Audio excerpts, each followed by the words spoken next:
Okay, there we go. Needed to stop and restart the recording there because I've realized I forgot to do that. Just gonna give a quick update because I don't know, because these are separate videos now. Hey, it's me. Here, welcome back for a special Valentine's Day episode of Final Fantasy XIV: A Realm Reread. We're just doing the Valentine's Day event and then maybe reading Beast Tribe stuff. Kent is also here. Hi, Kent. Kent? Are you there? Yeah, sorry, I was muted. Hi, I'm here. Hello, good morning. Hello, good morning. Remember, everyone, buy yourself something nice for Valentine's Day. Exactly. And drink water. Yes. Hortefence, may the heavens shower felicity and love upon you, my good adventurer. Enjoy the festivities. And then we have Rodrigalt. Pray join us in contemplation during the most auspicious season of love. I, Rodrigalt, shall be glad to provide all ailing hearts with sound and rational assistance. And finally, we have the House Valentines butler. Good eve to you, adventurer, and may the flowers of love ever blossom in your heart. If you should desire to learn more of the Valentine's Day festivals, please do not hesitate to ask. I shall be only too eager to share with you everything I know. What's with all the hearts?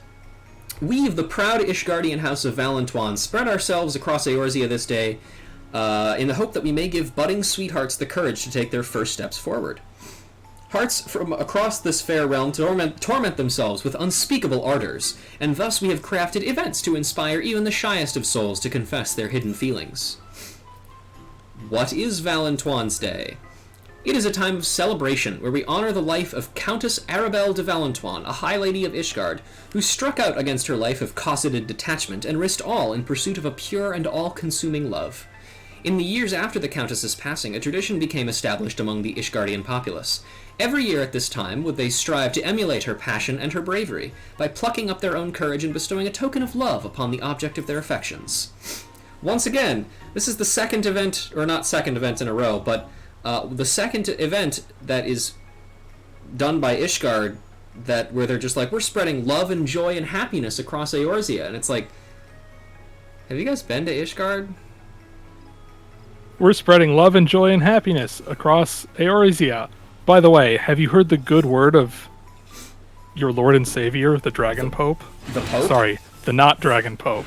Yes, the totally normal Pope. And they're both winter festivals. Yeah, how unfortunate for Ishgard to be cursed with the fact that they're just like, oh man, it's kind of weird that Ishgard is a totally normal place that doesn't have, like,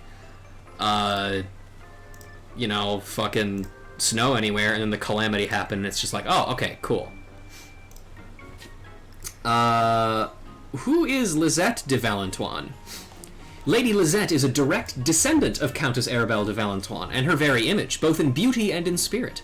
Whether it is by her tireless exhortations, I don't know what that word is, or simply by her captivating presence, there is none who stokes the fires of passion in Eorzean hearts more than she. Men want her, women also want her, because we're equal around here, fucking game. But also men want to be here, and her and women also want to be here. Everybody wants her and wants to be her. That's only fair, right? And many others, and many the other way around. Oh, never mind, I guess they're fine. But how can my words do justice to such a light as hers? If you wish to learn more of my lady, pray speak with her yourself. She is ever eager to meet new faces, provided they are willing to submit to her command. Huh? Who is Astrid? The Lady Astrid belongs to the newest generation of House Valentine's emissaries. As a relative of Lisette du Valentine, the desire to see others' hearts skip a beat runs in her noble blood. If you would aid this diminutive avatar of love in her efforts to saturate the realm in ardor and affection, then you need but make yourself known to her. Cool. You got anything funny for sale? Ballroom etiquette, Valentine's dangers. Eat chocolate. 1 or 2 chocolates wouldn't hurt. Wouldn't hurt some of us. Yeah. Exhortation means knowledge. It's used in biblical terms and not... Oh, classic Ishgard, thrown around biblical terms. If you are here for the Valentine's event, I'm afraid the venue is overcrowded at present. We ask for your patience and understanding. Sure, whatever. Hey, Astrid. I must convince her. I must. Suited for affection. Lisette de Valentoine's gaze is sultry, yet her eyes wander uneasily. As dawnlight kisses sky above, so too eternal beams my love. Though dusk may drown the world in grey, the night shall taste... Why, hello there! That didn't rhyme. You, my dear adventurer, have the unmistakable gleam of a woman who would champion the cause of love, of Valentine's Day. If you have a moment, I should be much obliged to hear your thoughts upon a certain matter of the heart. Of my heart, to be precise. You see, my sister Astrid has been demanding to lead the celebrations this year. While her enthusiasm does her credit, I simply cannot shirk my responsibilities as head emissary of Ardor. No matter what I say, she refuses to budge on the matter, but perhaps she would heed reason were it come from an impartial party, and such a charming one at that. So I beg you, will you not try and talk some sense into her? Once again, all this is different if we had actually done any of these events before, but we can't!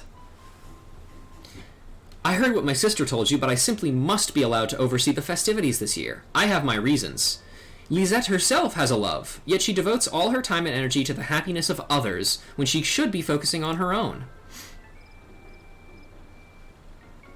I must confess, I didn't always approve of my sister's choice of partner. With his lowly upbringing, I had believed Hortefence didn't deserve her. Now there's the Ishgard leaking out. But through my work as an emissary, I've come to realize that such things as birth and station matter not so long as there is love. Aww, that makes one of you.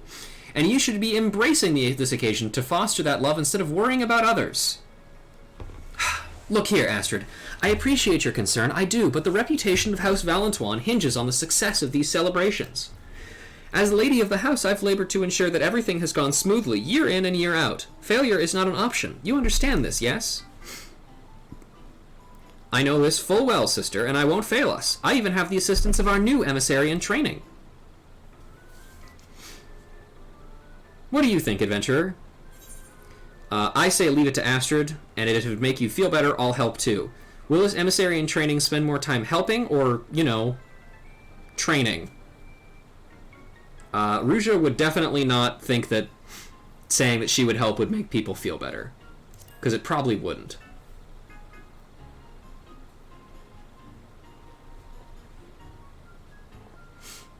I must say, the thought did cross my mind. Then, would you be willing to assist us too, adventurer? Yours would be a most reassuring presence in our efforts. No, that's a terrible idea, but sure. Yes, with your good self watching over Astrid, I believe I can entrust this year's celebration to her with an easy heart. I hereby leave our legacy in your hands. So long as you stay true to your heart, you will surely do us proud.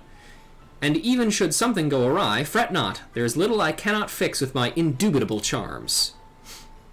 Right then. Suppose I'll go and embrace the spirit of the season.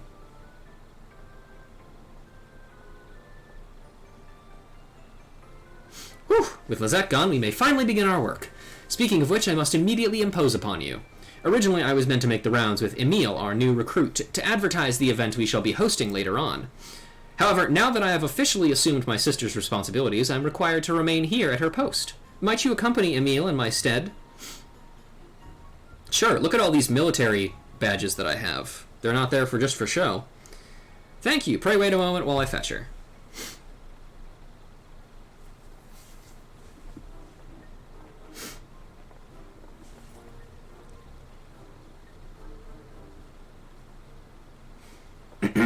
In love's fine season, our task is one, to spread gay tidings to all and one? Allow me to present our new apprentice of affection. Yes, well, this dress is quite a departure from my usual attire, but if I am to follow in Lisette's footsteps, I naturally must adopt her lovely image. Nice to meet you, adventurer. My name is Emile, and it will be my pleasure to advertise the festivities together. Let Emile know when you are ready to fly forth upon the wings of ardor and spread the word of our happy congregation. Sure. I can't wait for the Pope to hear about this. He's not gonna be fucking happy.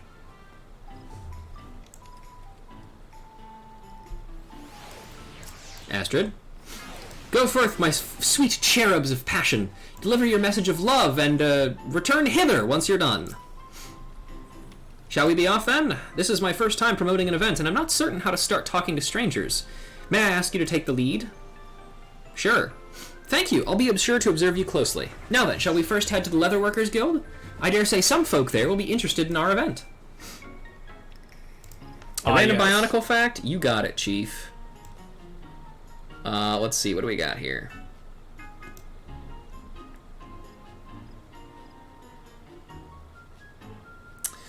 Transformers and Bionicle share voice actors for several characters, that being Scott McNeil, Michael Dobson, Brian Drummond, Trevor Duvall, and Lee Talker. That's kind of just a simple one, but, you know, there you go. Welcome. Behold the new Final Fantasy XIV Endwalker following technology. Hey, kid, what's up? Let's do our best to gather a big crowd. I just want to point out. Yeah? I think it's hilarious that here's this event about, like, Valentine's Day and love and everything. Let's go to the Leatherworkers Guild. What a place to start. There's people there, you know? I mean... Arguably. It's at least on brand, right? Yeah.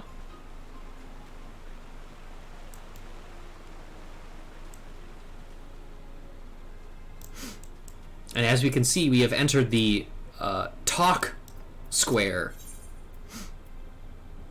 Yeah, there's people.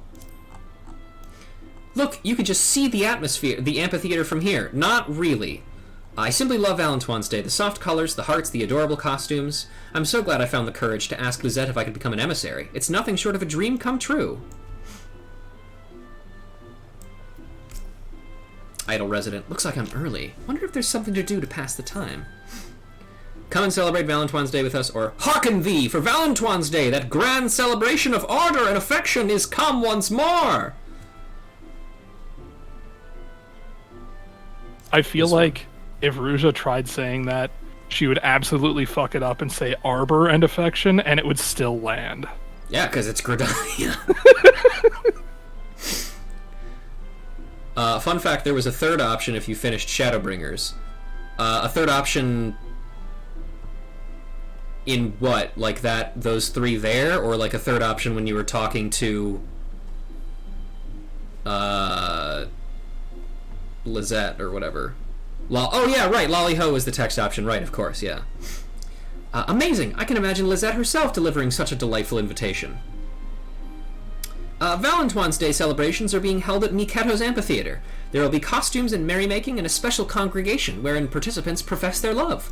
Please join us if you have the time. Well, now, that does sound like fun. I'll head over at once. My thanks for letting me know. That went well. Let's keep up the good work. Next, let's head to the Shaded Bower on the way to the markets. Oh, and I shall try taking the lead this time. Your example was most inspiring.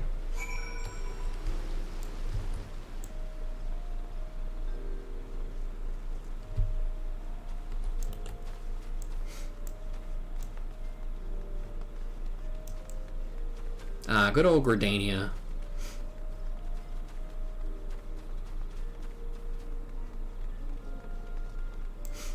What do you have to say over here, kid? Discuss gifts. There's no shortage of Valentine's Day gifts to choose from at the markets. By all accounts, the most popular chocolate is from the Bismarck. The Bismarck. Are you planning to give a special someone a gift too? Assuming you have the skills, they say nothing conveys your feelings quite like chocolates you make yourself. And if you're thinking flowers, a red Azima rose never fails to please. No. Ruja is single and alone this holiday season. Probably cut herself on a rose and bleed out. Yeah. Not be good. Nothing feels so fine as finishing up a good day's work. Hearken thee, for Valentine's Day, that grand celebration of ardor and affection is come once more! We are hosting Valentine's Day celebrations at Miketo's Amphitheater. Join us for refreshments, costumes, and a special event wherein participants proclaim their affections. A handsome invitation from a handsome lass. How could I refuse? I'll bring my wife too. She loves her festivals. Wonderful. We look forward to seeing you there. Handsome? If anything, I want to be winsome. Well, you know what they say. You win some, you lose some.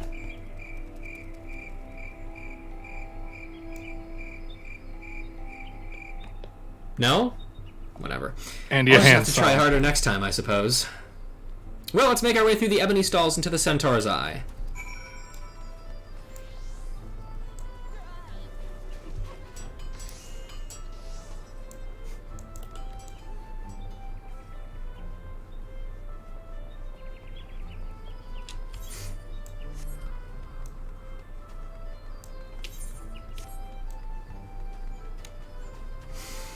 Ah.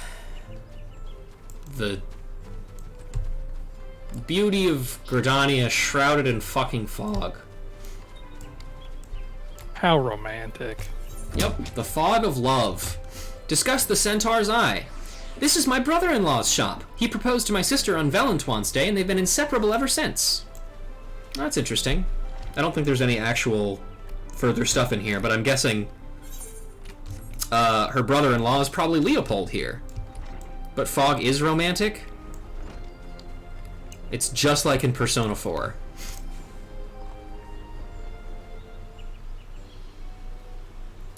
A very good morning to you, miss. Do you not simply adore the sweet sensation of ardor and affection? Shut up, child! Oh, you're one of the Valentine's Day people, I take it. Indeed I am. Over at Mikado's Amphitheater we are hosting a delightful event with gorgeous costumes to try on, and an opportunity to speak of love to your heart's content. Well now, what a passionate and dashing emissary you are. Thank you for the invitation, and good luck with the festivities.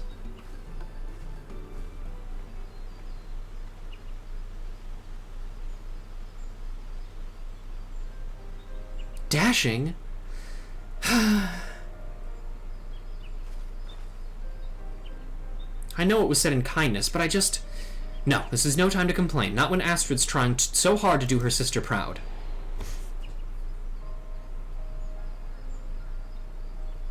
She was hesitant about the dress. She said that such attire doesn't become her, but she donned it anyway in order to be like Lisette, and she positively shines in it, don't you think? It was to help her shine even brighter that I decided to wear this suit. I believed it would serve to provide contrast when we're side by side on stage.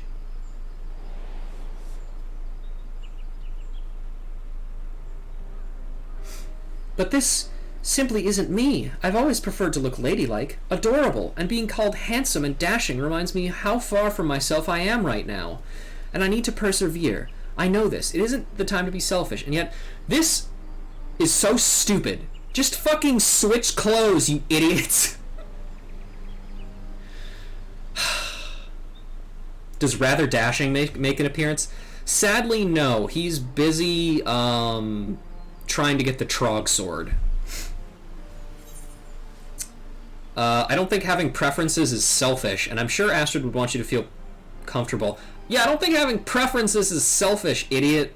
Be your true self. Yeah. If you're not, then everything you're doing for the purposes of Valentine's Day is just stupid. Rather Dashing alt when? I could do that. However, the problem with doing that is, unlike most of my other joke characters, that one would fucking never get recognized. Nobody fucking knows who Rather Dashing is except you guys, who I forced to watch Homestar Runner shit. But anyway, all I would need to do really is just find some like really shitty looking top and then some like short pants and then like a sword or something. I don't know. Truly, then perhaps I will speak with Astrid about it. I'll need a moment to gather my thoughts, but let's meet back at the amphitheater shortly.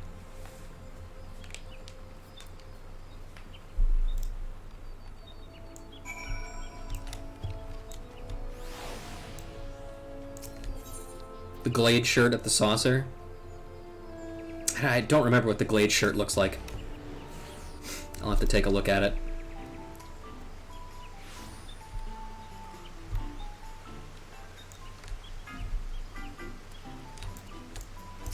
Hi! Ah, there you are.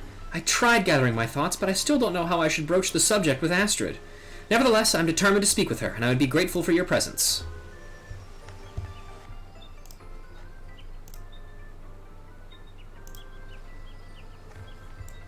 Oh, she looks like she's having a great time.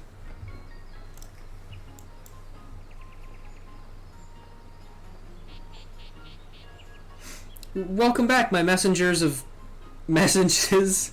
How fared your efforts? Oh, splendidly. We met many souls eager to celebrate this season of love, but if I may, there's something I wish to discuss with you. Later, perhaps. You're looking a little pale, Astrid. Are you feeling well? Oh, don't forget to change the stream game? True, thank you. Final Fantasy... and then we'll say,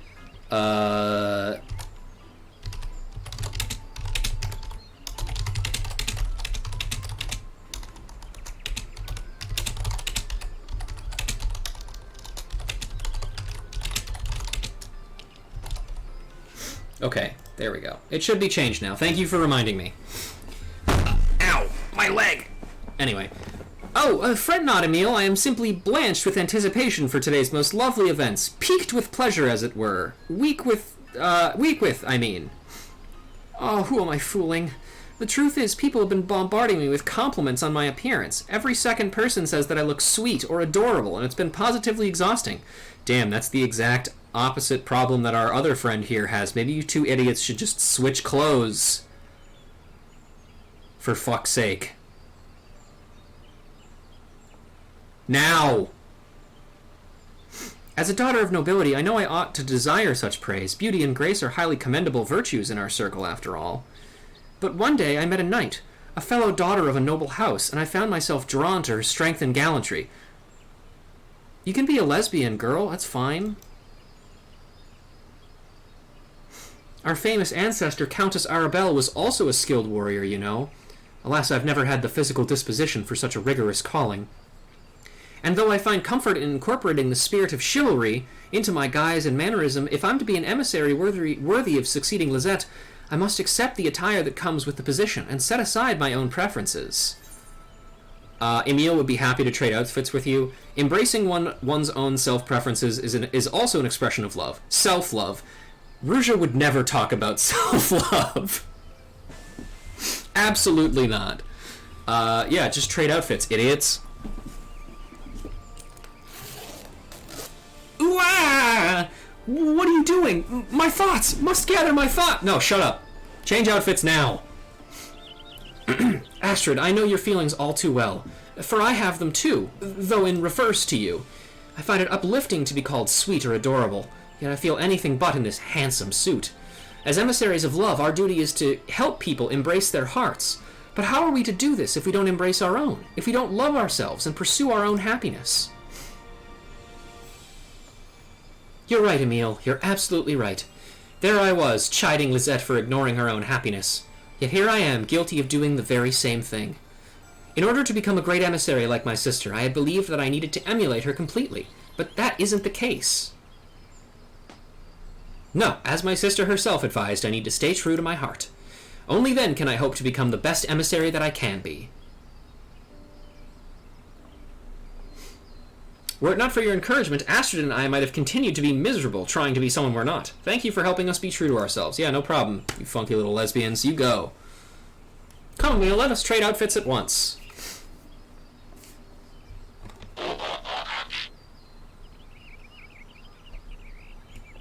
That's the sound of them trading outfits.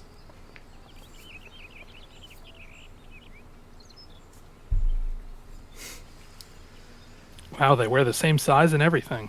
Incredible. I mean, they're both children. Children only come in one size. That was the sound. That was the sound of transitioning. Also true. And now for the reward: gender-locked outfits. I forgot they were gender-locked. That is so fucking funny. Just so, to succeed someone doesn't mean you have to imitate them. Now that Astrid has learned this, she's truly ready to take on the Valumtimes' legacy. Which means we can start considering our future in earnest. Among other things, I still need to pay my respects to your family. Yes, well, we'll get around to it soon enough. Ishgard wasn't built in a day, you know. It's true. It was torn down in one, though.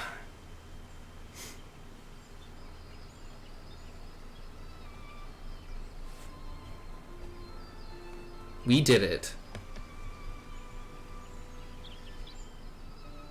Hooray!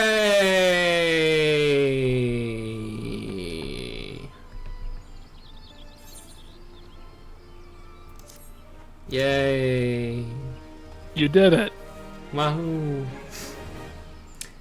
I can now do the fucking stupid instance that I'm not gonna do. To thine own self be true. Now take some gender-locked clothing. Is it actually gender locked? Yes. God. There's a female version and a male version. Oh, and it comes with a hat! Awesome! How does it look on my character? Oh, right. I'm playing an unfinished race. Anyway, this is what it looks like on girls. It's a nice dress. Sure wish I could fucking wear the hat. I hate this place. Thank you for reminding me how important it is to stay true to yourself. I feel so much more confident like this. For the sake of my sister's happiness and that of my own future, I will proudly carry out my duties as head emissary. I think that was all. Okay. Are both of those outfits gender locked? I don't. Well, the suit isn't what you get. This suit isn't what you get from this event. It's a different thing. Okay. I was gonna say that's some bullshit. We should be able to see it on somebody else, but anyway, let's talk it's to some these bullshit two. anyway. So. Thank you for your assistance, charming adventurer.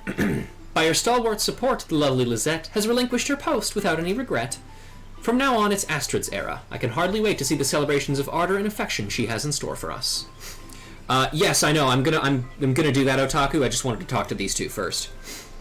My beloved is the daughter of aristocracy, whereas not a drop of noble blood runs through my veins. It is for this reason, perhaps, that Astrid so disapproved of our union, but her insistence that Lisette and I enjoy the season together bodes happily for us indeed. Anything else to say, Bert? No. Nothing new there.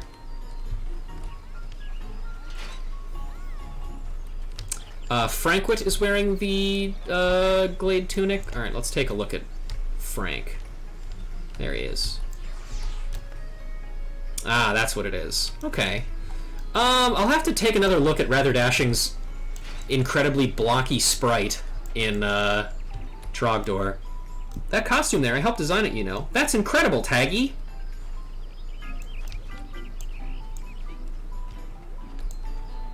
Coming here together feels like a dream. Then let neither of us wake, my darling. Let us fall together into eternal sleep. We can still be friends, can't we? I suppose so. Oh, good. It's not going good for everybody. That's good. That makes me feel better about myself. I could feel the pain in their text bubbles, though. Yep.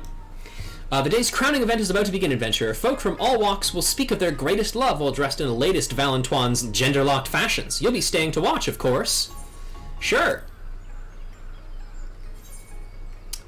Let's see. The face of adventure and a foster of flora, the soul of wood and a great oak in the making, and infatuated emissaries. There are two more if you've beaten Endwalker. One of them is like Scion Sisters, and it's just like, one of them talks about like, oh, I'm studying astrology, and the other one's like, I can't have threesomes anymore. This sucks. Ah! And then the other one is like a fortune teller and a culinarian, and it's like Urianger and one pudding-obsessed rabbit who you know if you've played Endwalker. And I like the fact that Urianger showed up, because he's not fucking doing anything right now. He's got nothing going on. He's like, sure, I'll pop by Gridania, get some new duds. Please stop reminding me that Aenor's last name is Cockburn. I don't need to know that. Let's talk. Let's say hi to Mama Mion and Fucha.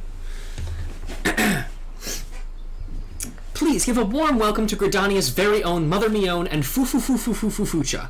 Tell us, what inspired you to participate in today's event? I thought I'd use this opportunity to advertise the Adventurers Guild, which operates at the Carline Canopy. To those seeking adventure or a scrumptious eel pie, look no further. And I'm here representing the Botanists Guild. We hope to cultivate a fondness of flora in one and all. There's no better way to express one's love than in the company of like-minded friends. Please share with us what it is that you love. Well, I can't speak of love without mentioning tea. Whether I'm enjoying a cup or brewing a pot for a weary soul, tea brings me joy like little else. We serve only the finest teas at the Carline Canopy, and I hope you'll all come and try some. There's a drop for every taste. What does that mean? Means there's a drop of tea for every taste. Okay, sure. To that I can attest, though admittedly my own adoration lies more with the leaves than the beverage. Be it herbs or fruits or flowers, it's my passion and purpose to understand nature's bounty, for the benefits of both mankind and the star. Yup. That sure is me, just sitting there not reacting. Well now, if tea and flowers aren't absolutely perfect for the season of doting, I invite you all to seek out the Carline Canopy and the Botanists Guild to treat yourself and your loved ones. Thank you, Mother Mione and Fufufufufucha.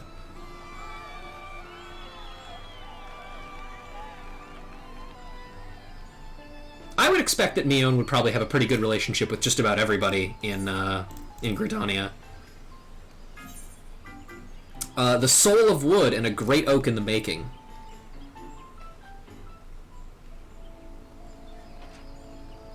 It was kind of genuine, Otaku. I'm not really sure I understand what they mean. We welcome to the stage two Gridanian mainstays, Timbermaster Beaton and young Nicolo. Tell us, what inspired you to participate in today's event? That should be evident. I desire to share my wood with the world. I'm here with old the Timbermaster, to watch over him, I suppose? Oh, but I'm also hoping to find more younglings to play with us in the Acorn, Orchard. So, a hail to new friends and, timber enthusiasts. Lovely. Without further ado then, what is it that you love? Oh god, here we go. I love wood. Your query is simple, but how does one aptly describe the fire kindled within a carpenter's breast at the sight of a quarter-cleft plank? Fucking called it. The thrill of taking hardwood in hand, stroking it end to end, feeling every knot and grain against your fingertips. No words could do such euphoria justice. What the fuck is he talking? What he's saying is, wood is great. As for me, I love all my friends, as well as the carpenters who built our play equipment. That includes the Timbermaster, of course. Yup! I love wood. I don't know. Marvelous! Those with a love of wood, and the Carpenters Guild has what you desire and more. And young ones who wish to play, don't be shy. Run along to the Acorn Orchard and get to know Nicolo. Thank you for joining us. There's nothing awkward about that segue at all. Nope. Anyway. The final one. Infatuated Emissaries. Man, who could this possibly be? Oh, it's them. Anyway, this is what the male version of that outfit looks like, by the way. May I have a warm welcome for Lisette de Valentoine and her beloved, Sir Hortifence. Tell us, what inspired you to participate in today's events?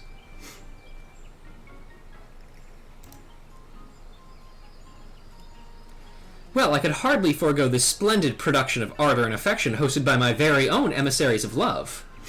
Precisely. We are here to support you, and I suppose I'd like to profess my passions a little as well. How romantic! You have our audience captivated already! Tell us all about your love.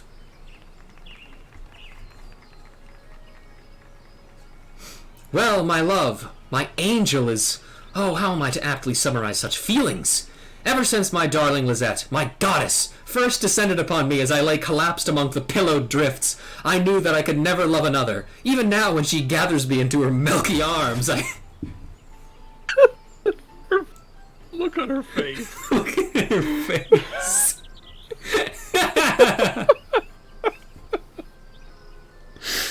Oh, I love that he's just like, he gathered me into her white arms.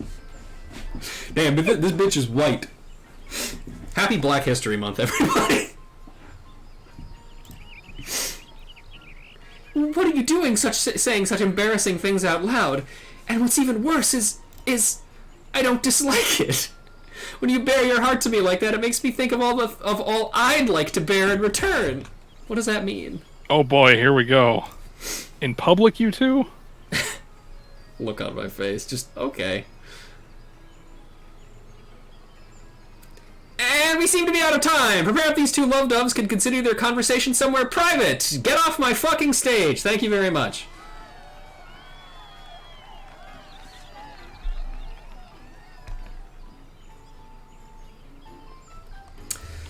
And that's that.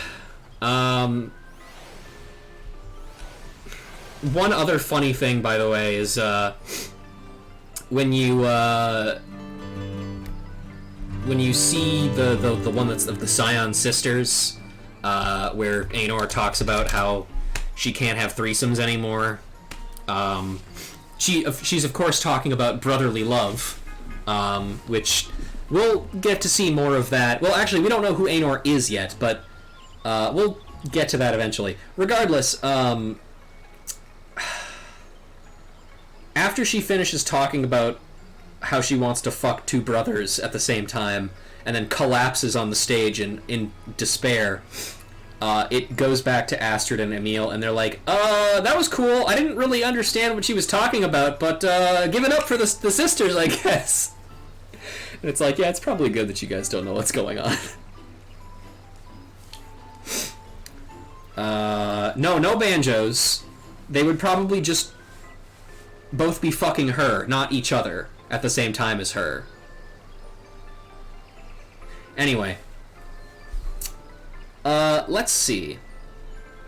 What else do I have to do? I've got Beast Tribe shit to read. We've got so many Beast Tribe. So, let's, I'm gonna try and get through all of these today. This is gonna take a while, so if any of you want to leave, that's fine. But, just good lord, man. I need to get through all of these at some point. Or otherwise, we're just gonna die.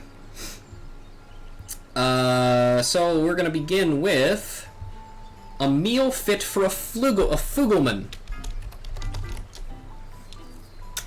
which is a kobold quest. 789th Order Dustman Bo Boo would have a taste of luxury, if only for a day. My glasses, my cap, the fur off my back. Yes, what I would not give to join the 13th Order for a day. But do not take me wrong. No affection for Zogad do I bear. No love, no fondness, no affection. No. It is only my stomach that harbors such ambitions. 789th dines on dirt and dry koblin husks, when we dine at all. Meanwhile, Zoga fills his belly with the tastiest treats the tunnels have to offer. Bobu would never think of betraying his friends. No. But loyalty is much more easily maintained on a full stomach. Yes, we both know this is so. The alchemist Gazi serves Zoga, but not willingly. Yes, perhaps he could be persuaded, convinced, enticed, persuaded, to share a secret or two about his master's food stash. You are curious too, yes? You will go, yes? And talking to Gazi, Yuns have a mind to fill Yun's tummy with Zoga's yum-yums. That sounds like bugger for Zoga, and what's bugger for Zoga is bully for Gazi. A few too many splosions between us. Booms, bwoms, splosions, that sort of thing. Now, Yuns, be listening, because I am going to direct Yuns straight to Zoga's yummiest yum-yums. Firstly, Yuns will be needed a key. Anyone will do. Zoga keeps them in dingy old pots deep in Ugamaro, thinking they are safe. They're safe like the bugger brain that he is. Like as not his bootlickers are guarding the place, but Yuns shouldn't have a problem relieving them of their duties. Nuh-uh. Yuns take the key, go searching for one of Zoga's stash pots. Yuns should find them quickly, on account of them all being gold and shiny. Glossy, sheeny, shiny. Oh, hey, Alex. How's it going? Thanks for coming. Thanks for the raid. You've joined us at a bit of a slower time. We've finished the Valentine's Day event. We've gotten our gender-locked clothing. And now I'm just reading Beast Tribe quests. So, sorry it's not going to be all that exciting, but thank you regardless. Now, that bugger Zoga likes his yum-yum, so his stashes might be guarded a bit more heavily, but that's Yun's problem. Also, Kent, do you know why this kobold talks like this? Is it a reference to something? Do you know? Probably, but I was too busy hearing it and having an aneurysm. Yeah, it's horrible. You think hearing it's bad. Think about reading it. I fucking hate it. Why does it say Yuns? Ugh. Hope I'm at least having fun reading all this. Well, I think I just made it clear that I'm not. At least not reading this. I hate this guy. Anyway, you get a gold pot key, which is a small, exquisitely crafted key to Zogar's personal food cache. And you get into the food cache and pull out a writhing thing, which says, "It's alive." Whatever it is. And take it back to Bobu, and he says, "What is this scrumptious aroma? This scent, this savor, this aroma? Could it be? Yes, it could. A gold wriggler, still wriggling with life. A meal fit for kobold kings, but today is for Bobu. Nom nom nom nom nom nom. Oh, it still wriggles in my belly. Worms, writhes, wriggles. The gall of Zogar, hoarding such delights as we go hungry. He will pay for his covetousness. Covetousness. Yes, yes, pay he will." Great, thanks. Then we go to the sylphs for a sticky situation. Where is that in my list of sylph quests? I guess I didn't write that one down, but I will write it down now. The sylphs find themselves in a sticky wicket once more, and Moxia would have you provide a solution. Oh no, what is this one to do? Speaking of things that suck to read, by the way, it's time for fucking sylph quests. This one's friends will become dinner for chompy ones. Oh, brave one, please listen. These ones went to Sylphlands to play a trick on naughty ones, but alas, it is these ones who were tricked. Naughty ones captured this one's friends and fed them to nasty chomping ones. And if that was not bad enough, naughty ones smeared chompy ones' mouths with sticky stick, making it impossible for anyone to open. Only with slippery slip can sticky mouths of chompy ones be opened, but naughty ones guard supply closely. If this one got too close, this one would suffer the same fate as the other ones. Screeching ones, snarling ones, sighing ones. These are naughty ones that did the nasty deed. Brave one, please save this one, friends, from the bellies of beastly chompy ones. It's not that I'm putting off doing them, it's that I've already done them, but I've done them off stream. So I just took screenshots of all of the text so I could read them here, because just to show it off, I am maxed out on reputation on all of the beast tribes except for the Ixal. I just need to do rank up quests for this one to do that, and we might do that today, honestly, you never know. But you can only do 12 tribe quests a day, and each one of these has 9 quests, that if you do all 9 quests, it gives you about 210? No, not that much, I would say. Maybe a little less than that. It takes about 3 days... Or no, sorry. 4 days straight of doing 9 in a row, or doing 9 quests on each one to max out the thing. And so I just did that off stream, because I can't stream every single day. I can't stream myself doing these every single day. But, regardless. Anyway, by killing those sylphs, we get Lubric Solution, a naturally slippery liquid effective in removing glues and other viscous substances.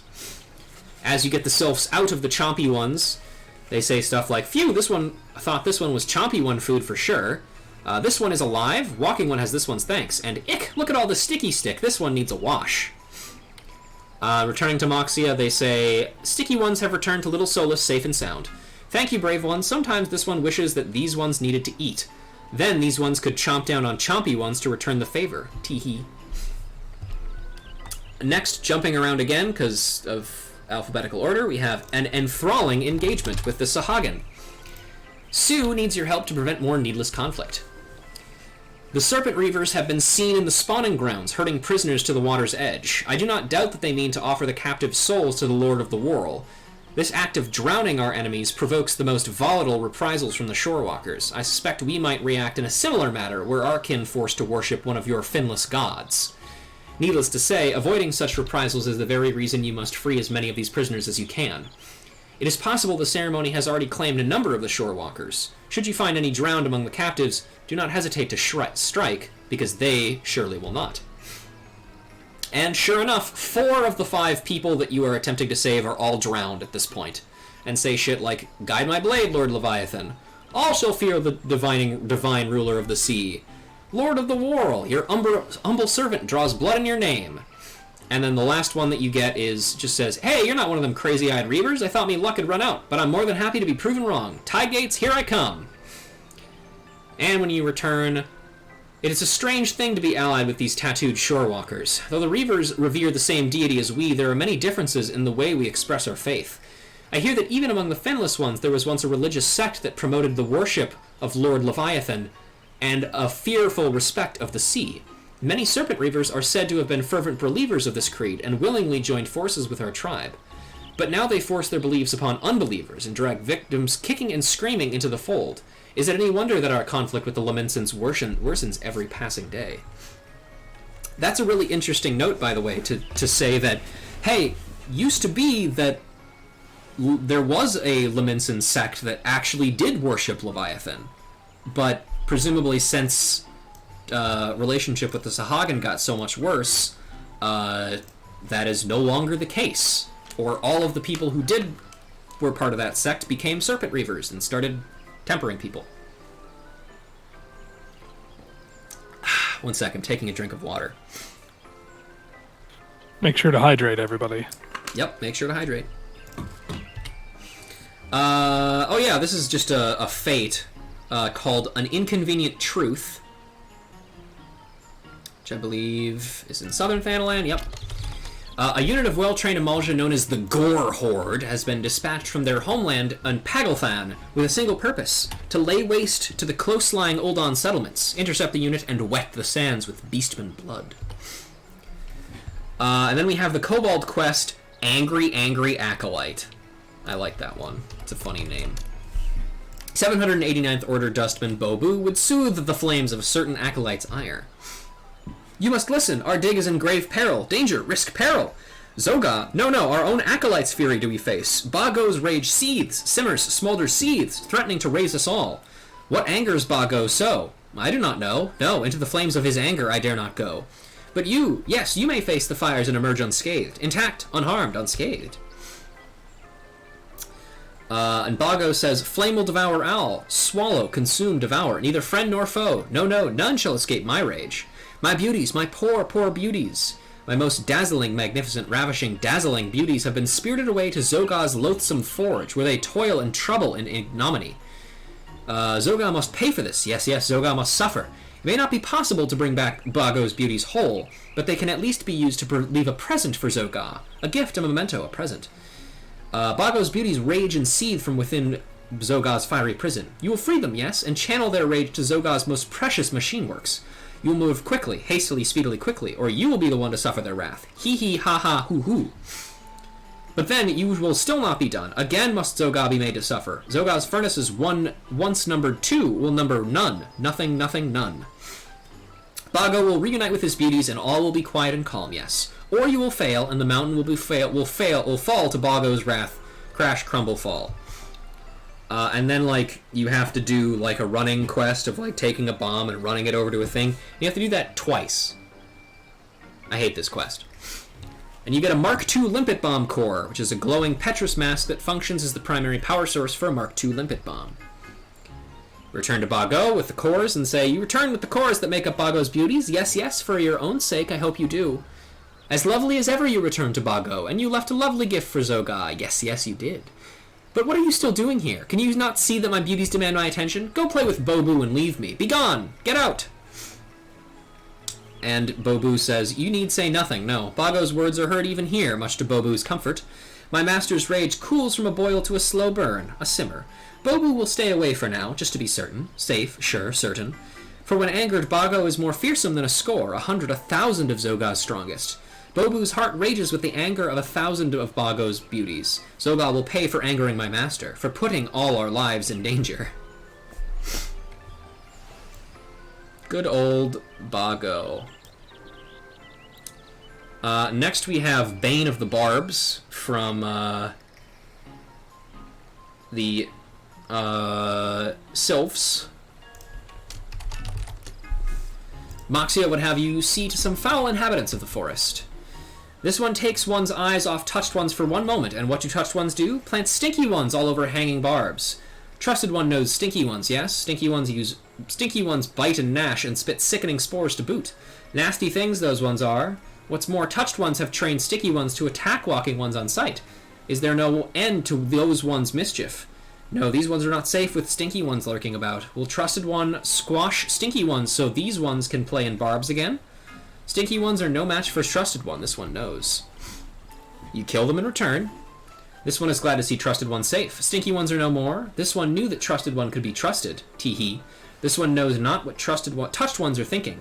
Touched ones can destroy the forest for every one, including oneselves. This one tried to say so, but this one's words do not reach those ones. Are those ones truly lost? Battle of the Bottom Feeders from Kobolds. 789th Dustman Bozu is mad as hells, and you're not going to take it anymore. Riddle me, puzzle me, answer me this, Batman. What is the difference between 639 and 789? 15 tens and no more. No, not on one more. Yet the 639th thumb their nostrils at us like we are lesser kobolds. Inferior, lower, lesser. Bozu will not stand for this, and neither will you. No, neither will you.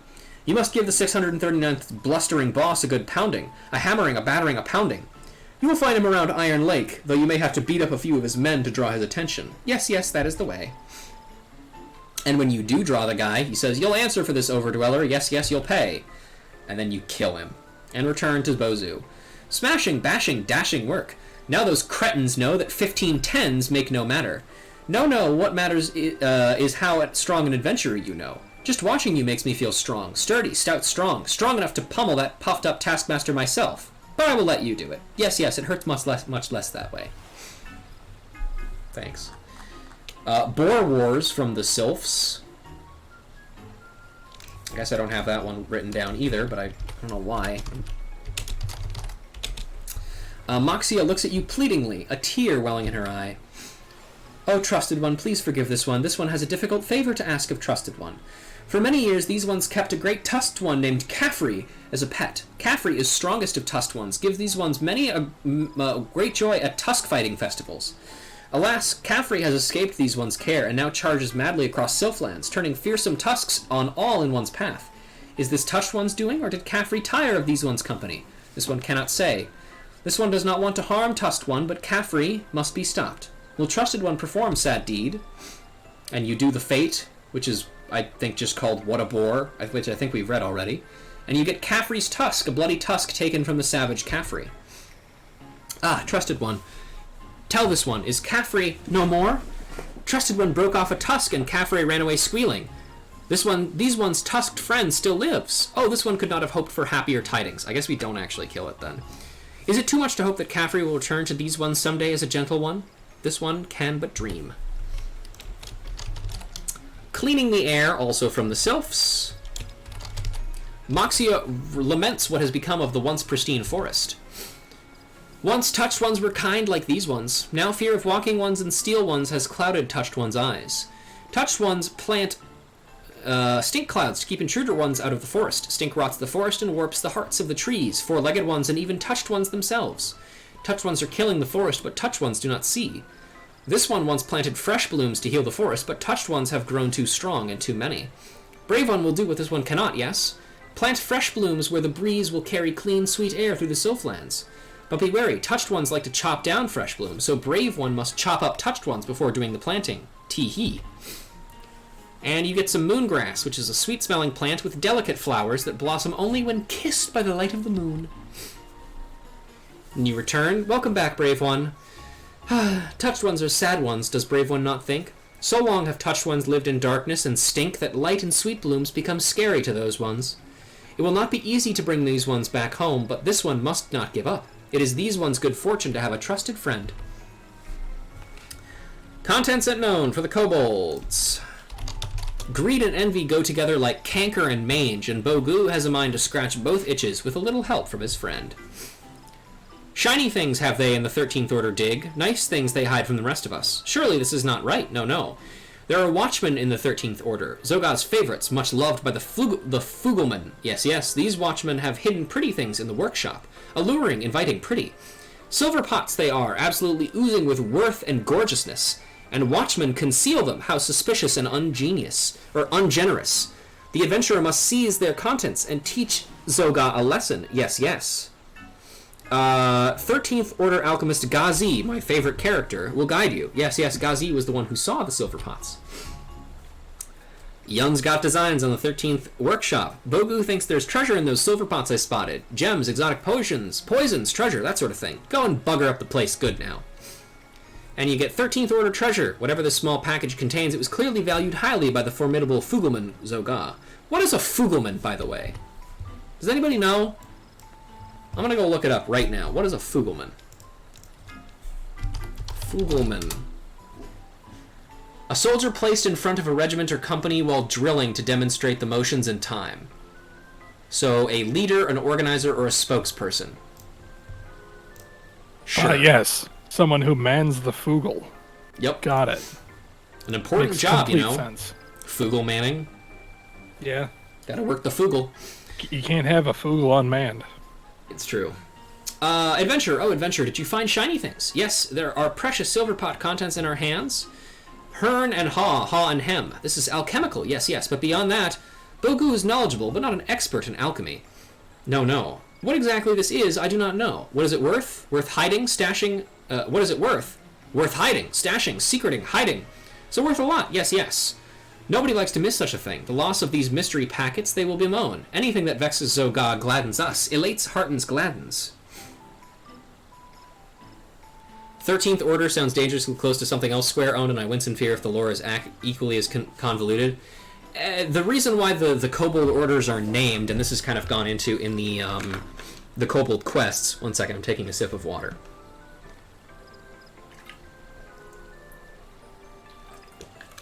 Excuse me, thank you. Is there are 789 orders of kobolds that work in the Ogomoro Mountains. And the lower your number, the higher up in kobold society you are. So the 789th are the people that you're helping. They're the total ass end of kobold society. They get jack shit. So the 13th Order is our main kind of foe when we're dealing with the kobold quests. But I don't even know if we've ever seen anybody from the First Order. Because chances are the First Order live in the kobolds, like, city, and basically never need to go out because they're so rich that everybody else just has to do the work for them. So, not super convoluted, but decently. Anyway, what's next? Demolition Drake for the Amalja. Yadav Ga seeks to employ your skills in demolition. Outnumbered as we are, our strategies must be brutal and efficient. Though I would gladly wring the necks of our detestable enemies one by one, we can weaken their entire force by striking at their supplies. Behind the gates of Zaharak, there are locked caches of foodstuffs and flame-touched weapons. Let us not be concerned with keys. Take a drake and burn their stores to the ground. Our master of drakes awaits you, honored ally. Makes sense if we never see the First Order. Aren't they still in the Galactic Rim at some point, at this point in the timeline? I don't know. As long as we don't have to see the Final Order again. My drake's volatile breath will have those caches blazing within moments. Have a care not to be caught in the flames, says the Drake Whisperer. And then you blow shit up. The First Order are priests? Right, yeah, they would be the clergy of like, the worship of Titan, or whatever. So maybe we do see one. Because I know we do some stuff with, like a kobold priest of some kind later in Shadowbringers, but anyway. You have incinerated their stores. Ha! No matter how powerful their precious deity, an army is only as strong as its supply lines. This they will learn. Your victories continue to mount, honored ally. Douse them while they're down. This is a funny one. This is another Amalja one.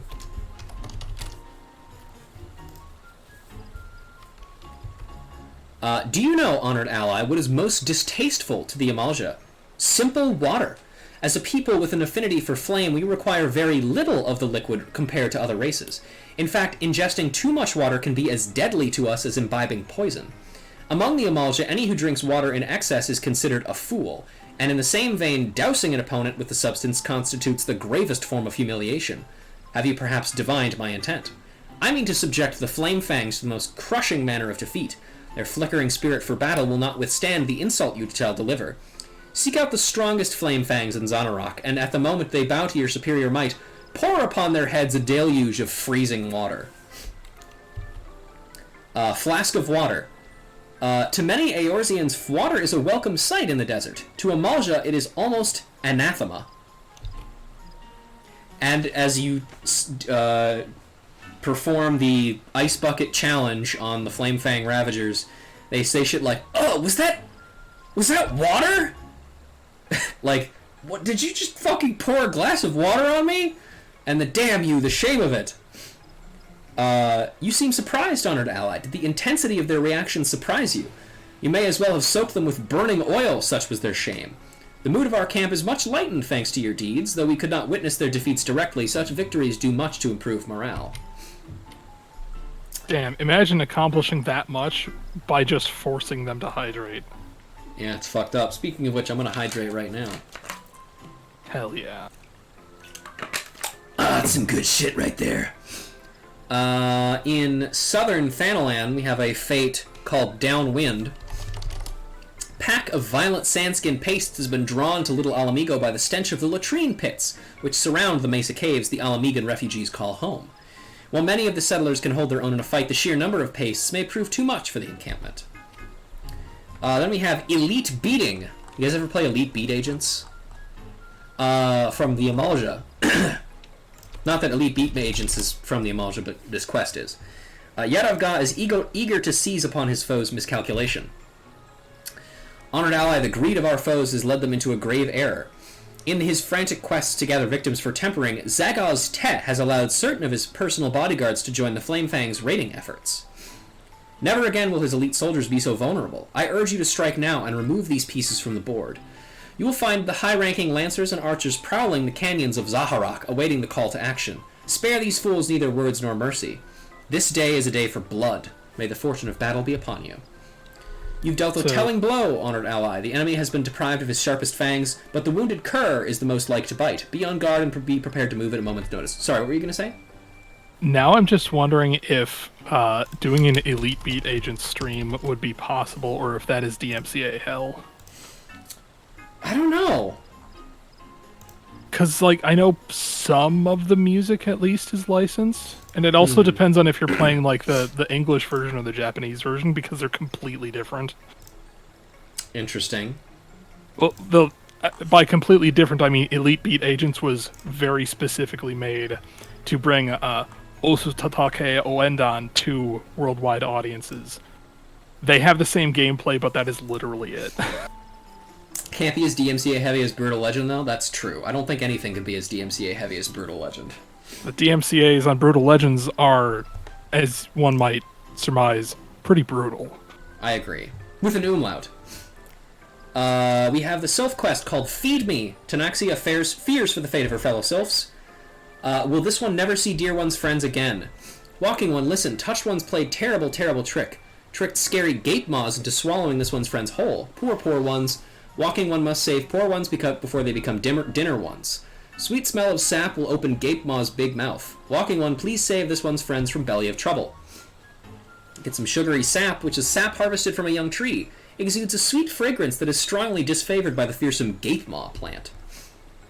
And the sylphs that are trapped say, like, ick, this one's all sticky, and when you get them out, oh, thank you, were it not for walking one, this one would have been compost for sure, tee-hee. Phew, what a relief. Belly of Gape Maw is stinky and smelly. This one suggests walking one stay away. Return to Tanaxia. This one's friends are safe. How can this one ever thank Walking One? When Walking One first came, this one saw only new target for tricks. Now this one sees a true friend. Finger licking good from the kobolds. Where is it? There it is. 789th Order Dustman Bozu's all too healthy appetite has gotten him into hot water. Oh, I've done it this time. Yes, yes, I have. He will roast me, burn me, scorch me, roast me alive. Who will? Bago will, with cackles and glee, for I snacked on the fingers of some of his beauties. What? You ate bomb fingers? That can't be healthy. Are they spicy? I mean, they're explosive. So maybe? I guess. Yes, but who can blame poor hungry Bozu? Not you. No, not you. Please, adventurer, you must bring fiery fingers to Bago's workshop before he comes huntering for Bozu. You'd probably not want to see poor Bozu burn, would you? No. You probably shouldn't answer that. Grenade digit. A still smoldering finger severed from the hand of a grenade. They never go cold, at least. That's true. Bago says, my beauties dismembered again. I will burn every last hair from Bozu's body. Yes. Bozu will sizzle, sear, burn. Fire fingers you bring. To me, you say, from Bozu. Ha! That is a good laugh. Cackle, chortle, laugh. In many, many years I have not seen Bozu lift a paw in the name of honest work. No, not a one. I will not so easily forgive Bozu. No, never. But my poor fingerless beauties demand my attention.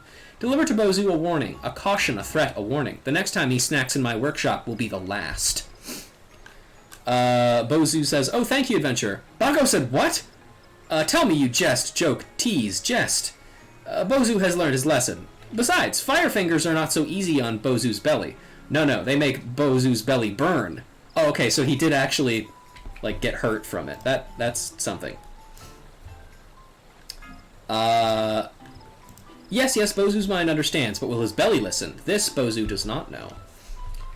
Fire-spitting image from the Amalja.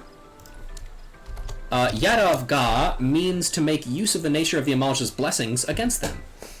Have you met with the fortune tellers of Zaharak in battle, honored ally? Each of these mystics carries a ritual tool known as a wildfire idol. It is an iron statuette forged in the sacred flames of Ifrit and possesses a potent aura that invigorates any of the faithful that draw near. Though we have seized several of these idols before, their god-tempered nature renders them irritatingly difficult to destroy. But if we are to deny our hated enemy every advantage, then destroy them we must. I have thought long on this matter, and mindless raging nature of Ifrit's blessing might be made to work in our favor. Our demented kin also draw strength from the fires of the Inferno altar. Casting wildfire idols into its flames will cause the blessings to feed upon one another, igniting a conflagration violent enough to ensure their mutual destruction. Is your task clear, honored ally? Hunt down the Zaharak fortune tellers and relieve them of their ritual tools. Bear the idols to the Inferno altar and hurl them into the flames. Be sure to stand back from the explosion, honored ally. I would not have you perish in such a foolish manner. Wildfire idols are an iron statuette forged in the likeness of Ifrit. And then I think I don't have the turn-in dialogue for that one, but just imagine that Yadav Ga says, hey, good job, man. I also see that you did not die from the explosion. That's good. Fodder for the Flame Fangs. Hang on, let me actually see where we are.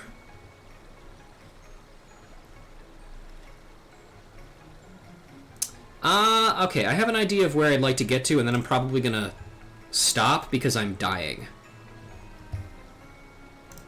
Hey, you've been kind of reading, like, non-stop here for the past half hour straight, at least. Well, I mean, again, like, I have to get through all of these at some point. There's really no better way to do this, unfortunately.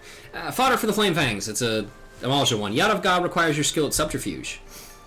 The Brotherhood thrives and the Flame Fangs cower. Share in our glory, honored ally, for you have labored much for our cause. But share too in our sorrow, for more men and women have been taken to swell the ranks of our enemies. The zealots will brook no further delay. The captives will be tempered ere long if we do not act. Stalk the guards who hold the key to the cages, lie in wait for their arrival, and slay them with impunity.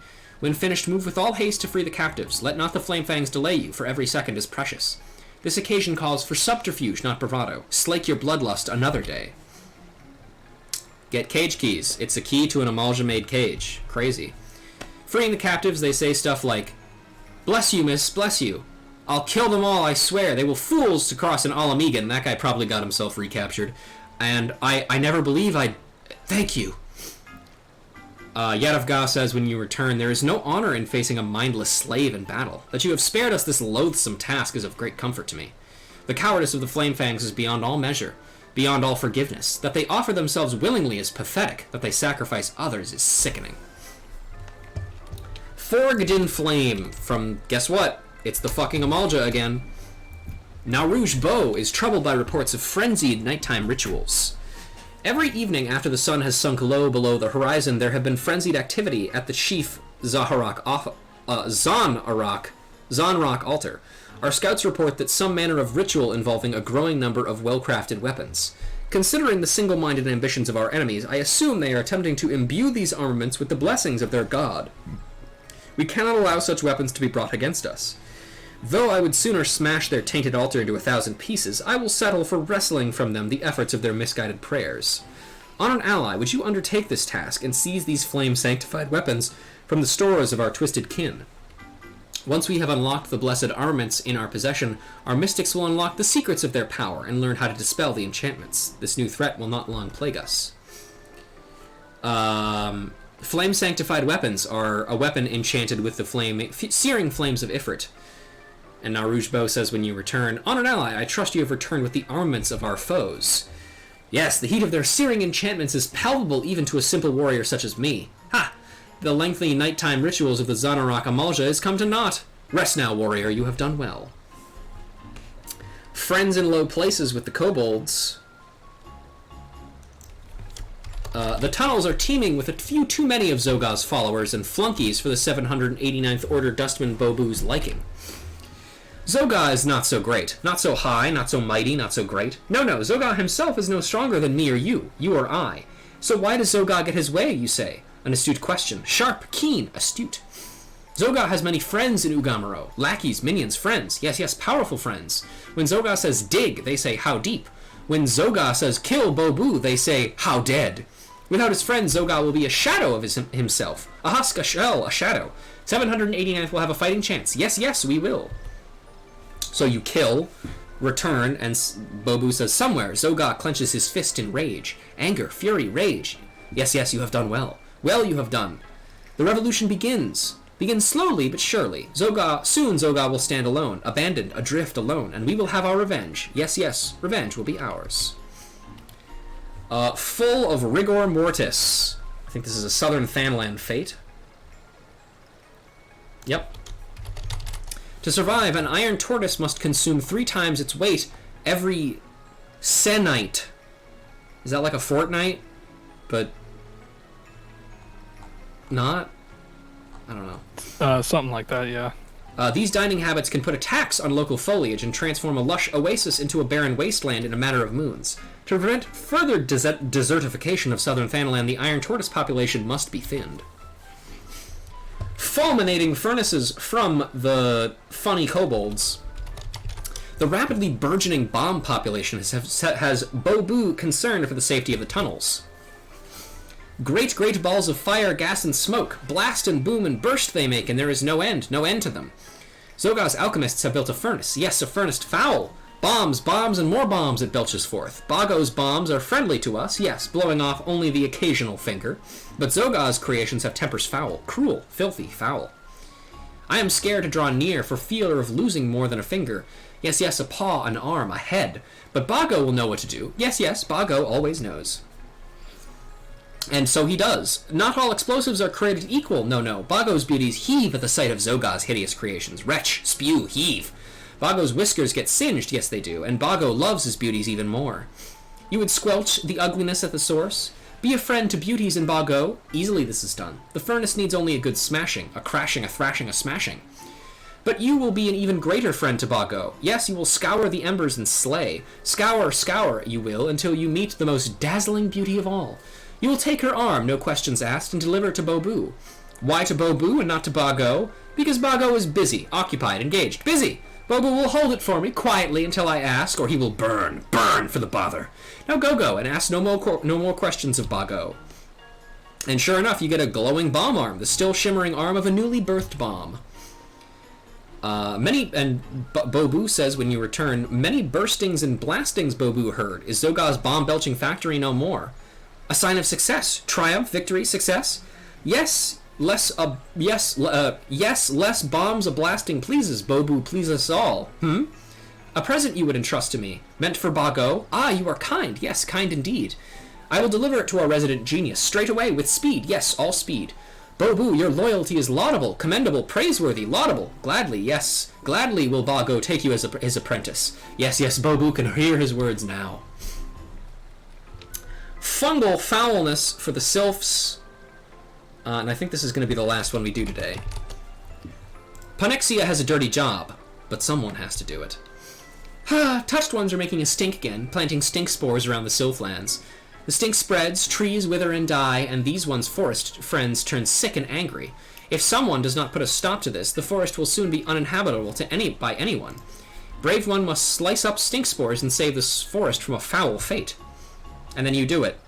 And then Ponyxia says, "Thank you, brave ones. Since brave ones arrived here, the dark cloud hanging over the sylphlands has begun to lift, little by little. But there is still much work to be done. Pray do not abandon these ones, brave one." Oh my god. You good? No.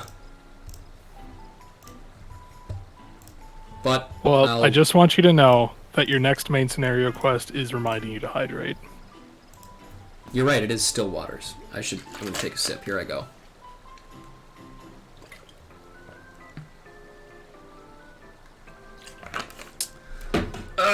Okay. Well, that is gonna do it for the stream today. Technically this was almost 4 hours. So, yeah. We kind of did it. Yeah, we did it. We did the thing. Perhaps maybe overestimated my ability to maybe read through, like, everything in my folder, because there's still many pictures left. But, I don't know. I'll figure something out for that, because, I mean, I have to get through them all eventually. You guys will be mad at me if I don't, right? So I have to. Also, it looks like I got a mail. What's the mail? We'll check that before we go.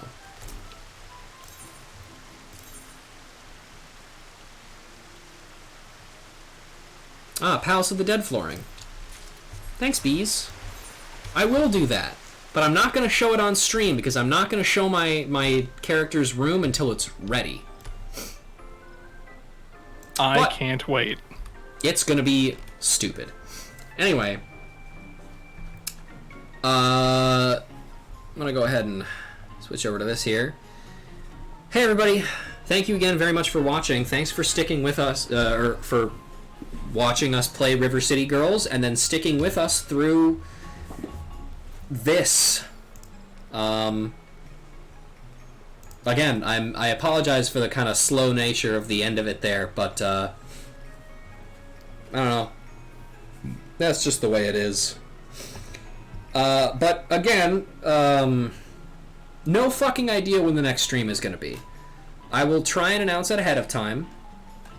Heck, I might even try and maybe get one more in, like Monday maybe, if I can. But that's... I don't know. We'll see. Whatever. I'll probably try... regardless, I will try and announce ahead of time when I will be going live. But hey, until then, folks, have a good night.